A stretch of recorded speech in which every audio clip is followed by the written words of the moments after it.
자, 지금 또 가장 많은 분들이 궁금해 하시는 부분이 지금 구속된 유동규 전 본부장과 이재명 지사의 관계. 이 부분을 지금 야당들이 많이 의문을 제기를 하고 있고 의혹으로도 지금 불거지고 있거든요. 자, 국민의힘이 주장하고 있는 특혜 의혹의 핵심, 이재명 지사가 특혜를 준 당사자다. 뭐 이런 이야기입니다. 그러면서도 도시개발구역 추진 계획, 용역비 환수 계획 등 이 성남시장 재직 당시의 사업 진행 과정 전반에 대해서 보고를 받았을 것이다. 라면서 책임론을 제기하고 있는데 글쎄요. 유 전 본부장과의 관계에 대해서 굉장히 많이 궁금해들 합니다. 이 관계에 대해서 이재명 지사는 이런 이야기를 하고 있는데 그 얘기를 한번 듣고 계속 얘기를 한번 이어가 보겠습니다. 좌진상 우동규라는 말이 많이 돌아다니고 있습니다. 지사님 이 말씀 들어보셨습니까? 좌진상 우동규, 제가 정말 가까이 하는 참모는 동규 이렇게 표현되는 사람은 아닙니다. 만에 하나 혹시나 대통령이 되시면 측근도 아니고 뇌물을 받아서 이 사람 거의 무기징역까지 갈 것 같은데 사면은 안 하시겠죠?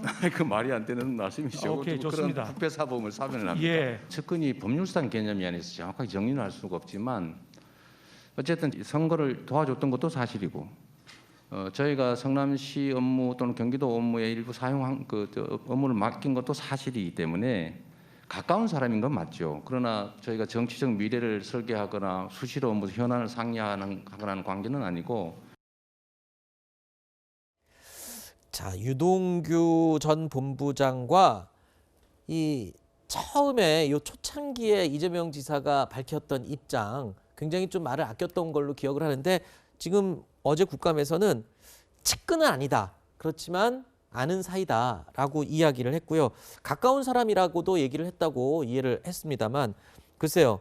어떤 관계로 규정을 할 수 있을까요? 야당에서는 지금 아주 측근이다라고 얘기를 하는데 국민들이 많이 궁금해들 합니다. 그래서 측근이냐 측근은 아니냐는 사실 당사자가 아는 그렇죠. 거죠. 예. 제3자가 논할 입장이 아니라고 보고요.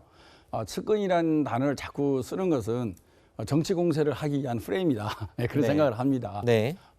유동규 글쎄 제가 보기에는 이재명 당시 성남시장과 함께 일한 부하 직원인 거는 분명한 거죠. 그래서 그 부하 직원이 이제 이재명 시장의 지시대로 일을 제대로 해야 되는데 아하. 아직 이제 완전 이제 기소는 안 됐지만 지금 현재 드러난 거로 보면 일부 일탈 행위가 있었을 수도 있겠다라는 추측은 가능한 거죠. 그러면 네. 이렇게 이해를 하면 됩니까? 이재명 지사 얘기는 그겁니다. 이재명 지사가 이 사업을 진행하는 데 있어서 결재도 하고 했지만 지휘를 했지만 유동규라는 사람이 예.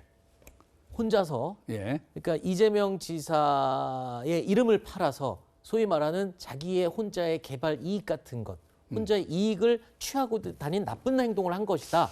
이재명 글쎄요. 지사 몰래 네. 유동규라는 사람이 이렇게 하는 건가요? 왜냐하면 어제 이재명 지사가 유동규라는 사람에 대해서 배신감을 느낀다라고까지 얘기를 한 걸 보면 유동규라는 사람의 일탈이다. 혼자 저지른 나쁜 짓이다. 이런 의미로 저는 이해를 했는데 맞습니까? 뭐 만일에 기소가 된다 그러면은 분명히 상사의 지시를 어긴 네. 그리고 본인의 사적 이익을 추구한 네. 그런 공직자로 생각할 수 있겠죠. 네. 근데 아까 저 결재 문제가 났는데요. 네.